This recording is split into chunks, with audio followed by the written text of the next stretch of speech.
దొడ్డి వస్తుంది, సరిగా మూత్రం పోస్తుంది, రోగాలు రావు. ఓకే, బొక్కలు గట్టిగా ఉంటుంది. ఎందుకంటే దీనిలో కాల్షియం ఉన్నది, ఫాస్ఫరస్ ఉన్నది. డిహెచ్ఏతోని మైండ్ మంచి డెవలప్ అవుతుంది. ఇంకోటి దాని ముందే నేను చెప్పిన అంటే ప్రెగ్నెన్సీ ఉన్నప్పుడే న్యూట్రిచార్జ్ ఉమెన్తో పాటు డిహెచ్ఏ 200 ఒక క్యాప్సూల్ తల్లికి ఇస్తే బ్రెయిన్ డెవలప్మెంట్ 70% కడుపులోనే అవుతుంది. అందుకే మనం అప్పటి నుంచి బాగా చూసుకుంటే న్యూట్రిచార్జ్ డిహెచ్ఏ 200 9 నెలల వరకు ఇచ్చినాం అనుకోండి, 70% మంచిగా డెవలప్ అవుతుంది మైండ్ పిల్లలు. దాని తర్వాత పుట్టిన తర్వాత ఓన్లీ 30%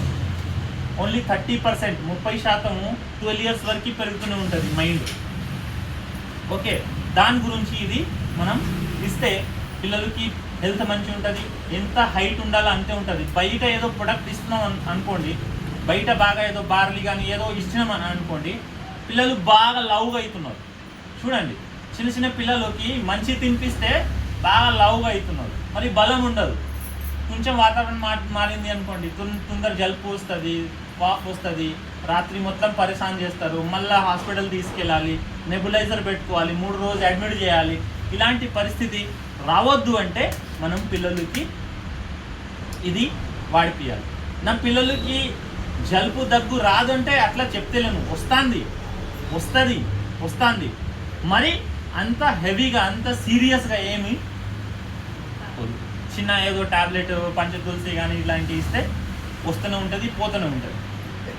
అట్లా అర్థమైందా? అయితే నాకు హెల్త్ దొరుకుతుంది కాబట్టి దీనిలో కల్తీ నకిలీ లేకుంటే ఏదో ప్రొడక్ట్ ఉన్నది. స్పెషలీ మీకు నూనె వాడితే నూనె మసాలాలు 1-2 మార్చేసేయండి. ఎవరైనాకి నూనె మసాలాలు 2 మార్చేసేయండి.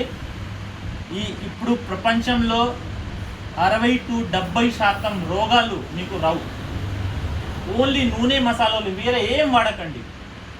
ఓన్లీ నూనె మసాలాలు మార్చేసేయండి, మీకు 60-70% రోగాలు రావు.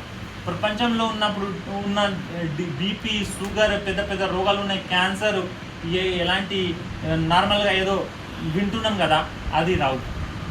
ఓకే, లివర్ ప్రాబ్లమ్స్ రావు, క్యాన్సర్ రావు, బ్రెస్ట్ క్యాన్సర్ ఇప్పుడు చూడండి బాగా వస్తుంది, అది రావు. గర్భసంచి తీయడం వస్తుంది ఇప్పుడు లేడీస్కి, అది రావు. ఇన్ఫెక్షన్స్ రావు, లేడీస్కి బ్లడ్ తక్కువ కావు.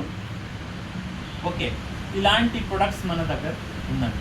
అందుకే ఆర్సీఎం నేను చేస్తుంది. ఓకే, ఒకటి సేవాభావం కూడా ఉన్నది, నాకు ఎంత నాలెడ్జ్ ఉన్నది. ఇప్పుడు అర్ధగంట టైం దొరికింది అంటే అర్ధగంట కోసం కూడా వచ్చిన. ఓకే, మళ్ళీ ఇప్పుడు అయిపోయిన తర్వాత మళ్ళీ డ్యూటీకి పోవాలి. ఓకే, ఇంకోటి ఆలోచన ఏమున్నాయంటే నేను 60 ఇయర్స్ వరకు డ్యూటీ చేస్తాను. ఓకే, 60 ఇయర్ తర్వాత ఇప్పుడు నా ఏజ్ 44, ఇంకా 16 ఇయర్స్ డ్యూటీ చేయాలి. 16 ఇయర్స్ డ్యూటీ చేసే టైంలో కొద్దిగా నెట్వర్క్ కూడా పెరిగింది అనుకోండి, 60 ఇయర్స్ తర్వాత నేను ఫుల్ టైం ఆర్సీఎం చేస్తే నాకు ఒకటి సైడ్ ఇన్కమ్ అంటే పెన్షన్ అయితే ఇప్పుడు తీసేసిండు, ఏదో ఉంటుంది, దాంతో పాటు ఇది ఒక సపోర్ట్ ఉంటుంది. నేను ఉన్నా లేకున్నా ప్యాసివ్ ఇన్కమ్ గురించి ఆల్రెడీ చెప్పిండు, ఆ ప్యాసివ్ ఇన్కమ్ కూడా వస్తుంది. అందుకే ఆర్సీఎం నేను చేస్తున్నాను. ఓకే, అయితే టైం ఆల్రెడీ అయిపోయింది.